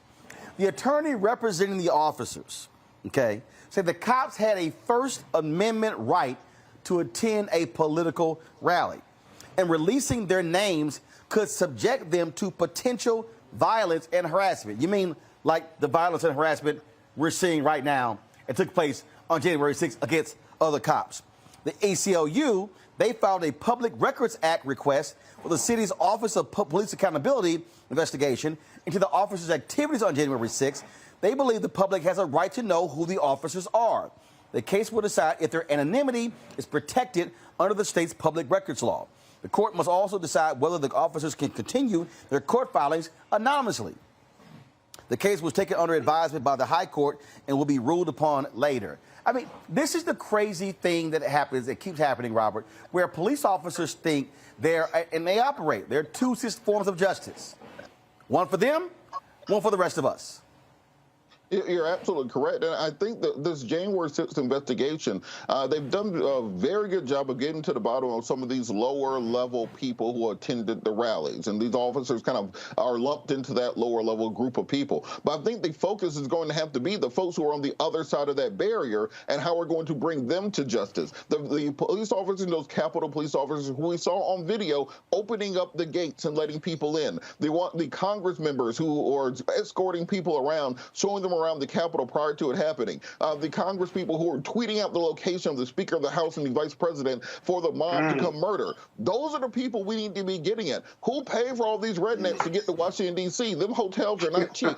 Who paid for all those buses for them? Who paid for the hotel? Who fed them? Who organized this? We've got none of that information. So you're getting a lot of low-level people on trespassing violations, disorderly conduct violations, those sorts of things. This is not getting to the bottom of who started and what was behind this insurrection. And do you think all those people just went home and said, well, I guess it didn't work that time, I guess we'll go back to civil society? No, they're just waiting for their next opportunity to do this again. And now, because that was the dry run, now they understand what they did wrong and what has to happen. So what happens if that exact same mob comes back in 2022 or 2024, where we're inaugurating the next Democratic president? What's going to stop those people from coming back, this time armed, this time with maps, this time with a real plan to execute it, and not simply this riot that took place? Because right now, if you're not getting the leadership, if you're not getting the people who coordinate, if you're not getting the money people behind it, then these officers and others just like them are going to be able to do this again, and there's no recourse for the American people to defend their democracy. Scott? Yeah, Roland, this is an illogical lawsuit. Actually, it's a stupid lawsuit. I guess the Supreme Court will take it up at the state level. But here's the deal. You have a right to protest. You have a First Amendment right to gather and to express yourself. Then how come you don't have a right for the public to know your identity since you're on TV attacking the Capitol? You can't have it both ways. Either you're going to have your protection of First Amendment and to express yourself, but you are a public figure doing a public act, and it's on video. In fact, one of the officers, maybe 2 of them, posted videos of themselves at the rally and after the rally. It's on social media as well. And so if you have that First Amendment right to express yourself, Well, why do you want to hide your identity then? You don't want to hide your words. You don't want to hide your treasonous conduct. You don't want to hide, you argue that you didn't participate, but I would suggest if you were at the Capitol, you were part and parcel of whatever was going on around there. Why are you afraid of the people knowing who you are? You're afraid of violence? Well, again, here you go. You drove that negative narrative. And by the way, people know already. You're on a video. Your friends and family and community people know who you are. So it just doesn't make any sense whatsoever. But that white police privilege and a pretty dumb argument, it'll be interesting to see what the Supreme Court does with it. But I don't think they've got a snowball's chance of convincing the Supreme Court that their identity is not relevant, appropriate, or material, or important to the public on the journalistic standards. That just makes no sense whatsoever. Want to talk about white privilege? Check this out. A white California lawyer wants to stop the transfer of Bruce's beach from the LA County to descendants of the Bruce family. This is crazy. Joseph Ryan, who is known for flying the Confederate flag, is questioning the constitutionality of the land transfer. In September, California Governor Gavin Newsom signed a bill allowing the land to be given back to the Bruce family. In 1912, the Bruce family purchased the land, and it made it into a successful black-friendly resort, but the city confiscated the land, citing eminent domain. The preliminary hearing for the lawsuit is set for January. Lord, even when you sit here and have the California Assembly pass this thing and make it law, you got the white supremacists who's still trying to stop black folks from doing something, Scott. You know, whenever you pass legislation at the state or federal level, you know there's a committee report, right? There's a legal sufficiency report, right? There's a financial impact statement, right? And then the governor does the same thing before he signs it, right? And this was, and if you take it by eminent domain, you took it away from black folks 100 years ago. The state and the governor and the council, or I'm sorry, the state house has the right to take it again or give it to whomever they want to give it to for whatever reason, right? It's called a legislative act to get it done, and the governor signed it. And what's even sillier about this is that there's some constitutional violation. That might be interesting if he comes up with a creative argument, but the idea that black people were not oppressed or this wasn't taken due to racial oppression is just downright silly. And by the way, even if they took it, the state still has a right to give it back to them or give it to whoever or whomever they want to give it to. So it really doesn't make any sense. I mean, he loves this Confederate flag. He says he just raises it to honor the South and to honor that part of our history. Yeah, okay. You just keep up with that argument. I hope he spends a lot of money trying to convince the court of that.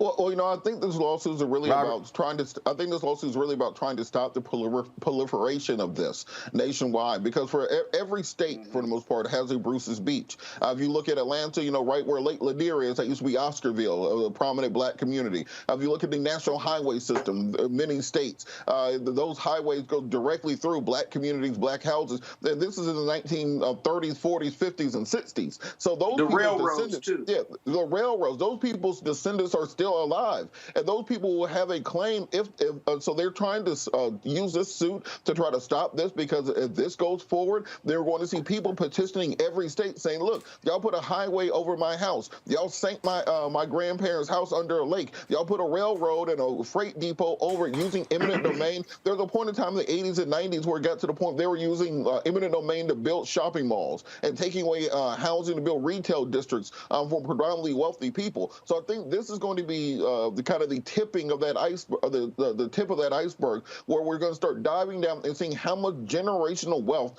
have been stolen from black people, not 150, 200 years ago, like they always try to argue. My family never owned slaves, so I should. No, this is like your childhood. When you were watching Leave It to Beaver, they were building highways over black communities, and those have to be repaid. All right, folks, got to go to a break. We come back, our Tech Talk segment. The black founder of a company has created these Bluetooth earphones. We're going to talk about that next. Many of you are walking around with those earbuds. You might check this out. That's next on Roland Martin Unfiltered, broadcasting live from Los Angeles on the Black Star Network. Ain't no show cooler than this.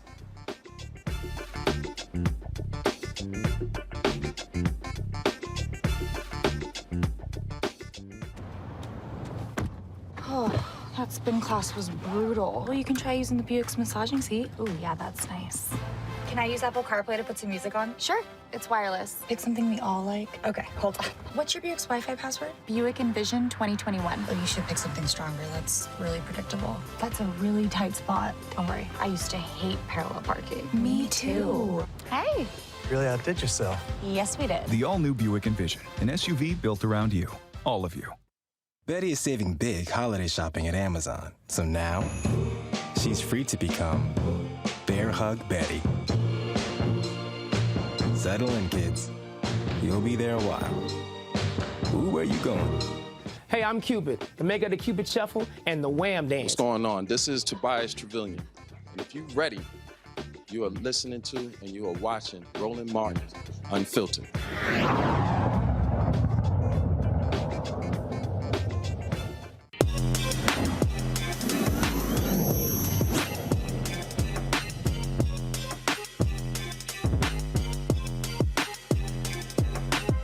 Go to slider, go to slider.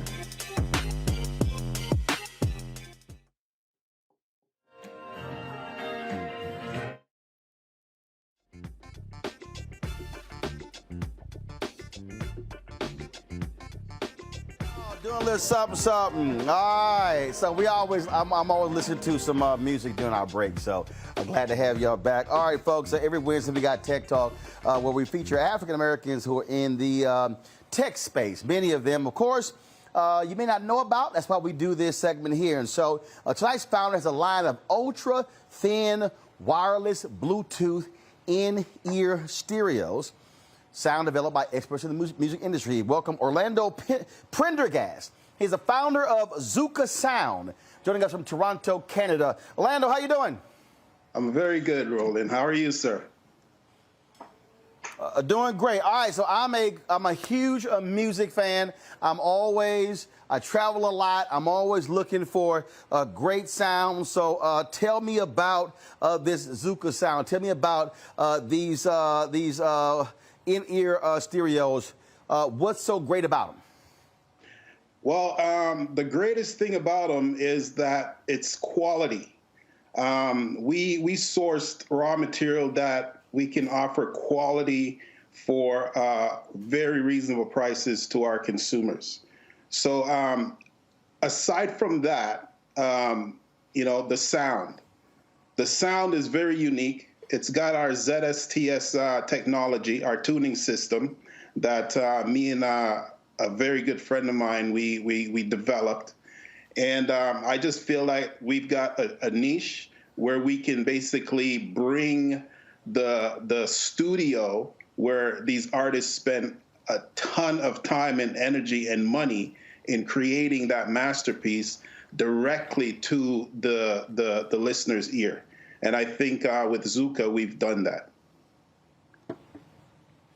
So, one of the things that when you talk about that quality sound, you're absolutely right. Look, not all earbuds are equal. Matter of fact, there was one particular company. I got some wireless earbuds, and they had, and I got a problem saying it. It was, hey guys, bring me the earbuds on the corner right there. These MyPhones, and so it had the 05 and 07. And they proclaimed, oh my God, the 07, the 30% smaller, this great sound. And then when I got them, horrible sound. I couldn't even talk to somebody on the phone, and it was awful. I did a full test, and I posted it on Amazon. And that's the thing, when you listen to music, I mean, you really want to have that clarity of the music. And that's why I test a lot of products all the time, whether you're talking about Bluetooth speakers or even the headphones, because that's really what you want. You want to feel it. You want to have that sensory, if you will, that sensory feel of the music. Exactly, and I agree with you. And you know what? It's really not their fault, because in this industry, I've learned that you have two options. You either enhance the voice recognition, meaning that when your phone rings, your device connects to that call. So you can either focus on a quality call or a quality sound. We focus on the quality of the sound. That's why we call it stereo. We purposely removed the phone and added stereo, because when you hear stereo, you hear of music. And that's what Zouk is focusing on. With my musical background, I really want quality of music. I don't care about the call too much, although the technology and the components that is integrated into these devices will allow you to take calls, etc. But the difference, one of the clear difference between with yours, Zouk, with yours, you can use them to talk, but as you were developing it, your focus was more, let's make sure that the music part is A+ and the talk part is A- or secondary. Exactly. And no other, from my research, no other brand has done that, which is why they call earphones. I want.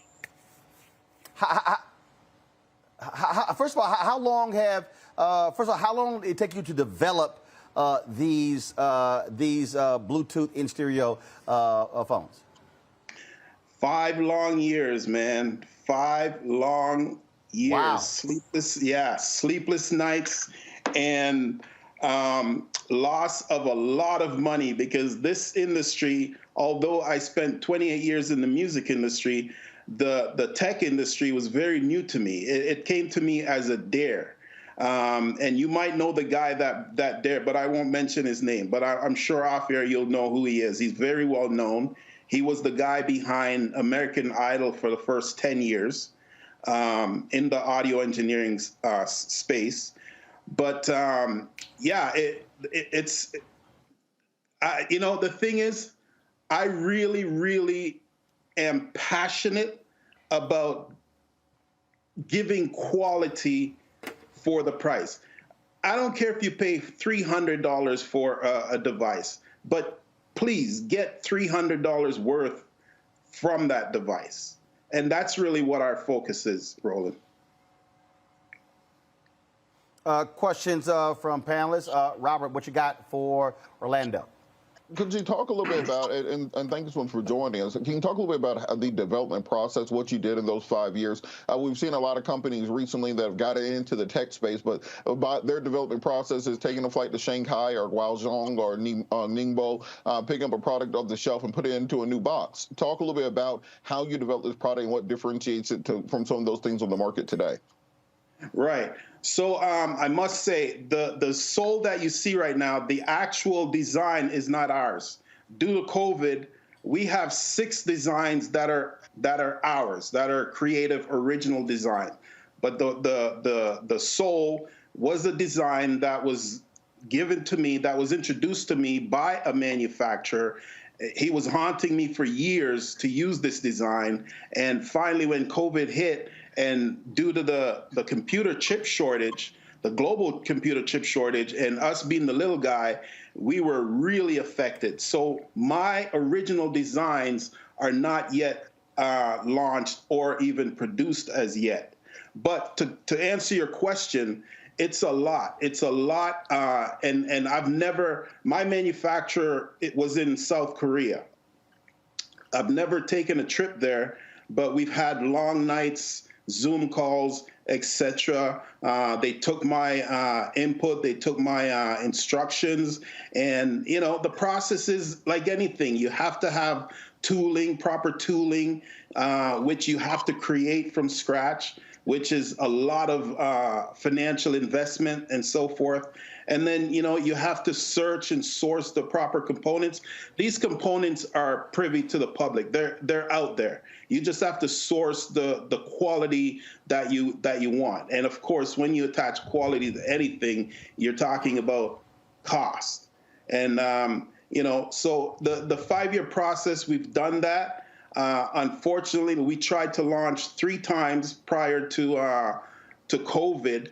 And again, us being the newcomers, we were always, bounced back with regards to getting our components manufactured and stuff like that. So with this launch and the fact that I really, really like this design, and they gave us the opportunity to integrate our sound and given us a few things that is exclusive to our brand. And that's why I went ahead and utilized their design. It cut a lot of time, and I felt like with the current situation and the unfortunate position that these essential workers are now in, from hero to zero in no time at all, I really wanted to do something in this sensitive environment to launch Zuka. And we created the Soul to Soul campaign that will benefit the essential workers. All right, Scott, your question. Hey, Orlando, welcome. Hi, Scott. Thank you for joining us. Part of your 5-year journey, did that include making sure you had your intellectual property rights and your ownership of this technology? That's always a big deal with tech products. And can you comment on that? What do you own? Yeah, Where do you own it? And do you have your IP rights in order? Yeah, we do. We do have our IP rights. It's not fully granted yet. It's a process. The ZSTS tuning system that we created, that's a process that I really, my partner is a genius, Elliot Saran, and him and I, he's a professor actually in audio engineering and a musician. This guy's like Prince. He plays every instrument. But yeah, that's not fully granted yet, but we're definitely looking forward to it. And yes, we've been using. Yeah, real quick, part of our journey if I has may. been that. Your IP rights, not just in this country, but obviously all over the world, because you've got so much competition, and that does take a lot of time. So good luck with it. And a lot of money. I'm a lawyer. I didn't ask for the money. All right, brother. then. We'll look. We'll look, Orlando. Hit me up off air, Scott. I'll hit you up. Thanks, Roland, for connecting. Well, so Orlando, are folks able to purchase these right now? No, they're pre-ordered. Again, with the COVID situation, our mass production really just started. To be honest, again, we were able to get 200,000 of one of our component that we really needed to integrate and make our sound the quality that we wanted. So we've got orders for over the first 50,000 to be manufactured. So we will get our first shipment within the next 40 days. So right now, we're doing the pre-ordering, which Roland, that's not a new thing. The publishing space has been doing that pre-ordering thing for decades, and now the record labels are jumping on board. Before an artist drop a record, they pre-order, right? And I guess that's the new business. Absolutely. All right, then. Well, look, I look forward to checking these out, listening to them. I am quite finicky when it comes to my music, and so I definitely look forward to testing these out, checking them out. And so certainly congratulations. And, again, we need more African Americans, more people of color who are in the tech space and who are owning. There are a lot of people out there who are on the marketing side, but it's a whole different ballgame when you're the owner. It's a whole different ball game. You know it, brother. Like Puffy says, I want to cut the checks. Absolutely. Or as I say, I want to endorse the checks. There you go. There you go. There you go, That's man. It. Orlando, thanks so much. I appreciate it, Doc. Thanks a lot. Good luck. Thank you, man. I've been admiring you for years. Thank you, man. Keep doing what you're doing, brother. I will do. Will do. Thanks a lot. Thank you guys for having me. I want to thank Scott, Robert, and Monique. Thank you very much. I want to thank Scott, Robert, and Monique for joining us on today's show. Folks, it was, of course, a full show. We got a lot more to break down tomorrow right here on Roland Martin Unfiltered, broadcasting live from L.A. As I said, we have been shooting episodes of Rolling with Roland, my new show that's going to be on the Black Star Network. We've had some amazing interviews our last 2 trips to Los Angeles. We've had great one-on-one conversations with Richard Lawson, with Glenn Turman, Jack A., Bill Duke, Mario Van Peebles, Michael Collier, Jeffrey Osborne. I'm leaving out somebody we chat with. Then, of course, last time, Dondre Whitfield, Johnny Gill, Sherry Shepard, Guy Torrey, Damaris Lee, Michael Ely, Laz Alonso, Maddie Rich, Sheila E. Yesterday, we talked, of course, with Sally Richardson Whitfield. Man, the conversation last night, y'all, was fire with Richard Roundtree. And tonight, I'll be talking with Trevor Jackson. Trevor Jackson. Then, of course, this week, Abrisha Webb, Chris Spencer, Flex Alexander, music director Ray Chu. And I'm trying to lock down Debbie Allen, my fellow Jack Yates high school alumnus. And so, folks, trust me, y'all want to download the Black Star Network app. You're only going to be able to see these on the Black Star Network app. Our goal is to get 50,000 downloads by the end of the year. That's critically important for us, folks, because we go to these advertisers to be able to show how we're doing with our downloads. Also, man, y'all were killing it last month with the Roland Martin Unfiltered podcast. 200,000 downloads of my Black Information Network commentary last month. And so you can do that. If you also miss this show, if you can't watch this show on the Black Star Network app, or if you can't watch it, of course, on a YouTube channel, you can also download the podcast. You can download this podcast. Again, 200,000 downloads last month. And so things are going great. So please download the Black Star Network app, share it with your friends, get them to download it as well. You can download it on your phone, on your pad, on your TV. If you've got Apple TV, Android TV, Roku TV, Amazon Fire Stick, Xbox, Samsung Smart TV, all of those. And also, don't forget to support us in our Bring the Funk fan club. All your dollars support in terms of what we're able to do. Let me give a quick shout out right now to, let's see here. Let me go through here. We had some folks who actually gave during the show. So Aaron Brown, thank you so very much supporting what we do, Aaron, for joining our Bring the Funk fan club. I'm telling you, y'all dollars really make a difference, folks, as we do this. We're an independent Black-owned media company. Look, we don't get the CNN money, the Fox News money, the MSNBC money, but I can guarantee you the content that we have is on point for our audience. So thank you so very much, folks. I will see y'all tomorrow right here on Roland Martin Unfiltered on the Black Star Network. I'll say bye to this camera right here. All right, folks, holla!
To be smart. Roland Martin's doing this every day. Oh, no punches! Thank you, Roland Martin, for always giving voice to the issues. Look for Roland Martin in the whirlwind, to quote Marcus Garvey again. The video looks phenomenal, so I'm really excited to see it on my big screen. Support this man, Black Media. He makes sure that our stories are told. See, there's a difference between Black Star Network and Black-owned media and something like CNN. I got to defer to the brilliance of Dr. Carr and to the brilliance of the Black Star Network. I am rolling with Roland all the way. Honored to be on a show that you own. A black man owns the show. Folks, Black Star Network is here. I'm real revolutionary right now. Roland was amazing on there. Stay black. I love y'all. I can't commend you enough about this platform that you've created for us to be able to share who we are, what we're doing in the world, and the impact that we're having. Let's be smart. Bring your eyeballs home. You can't be black-owned media and be scared. You dig?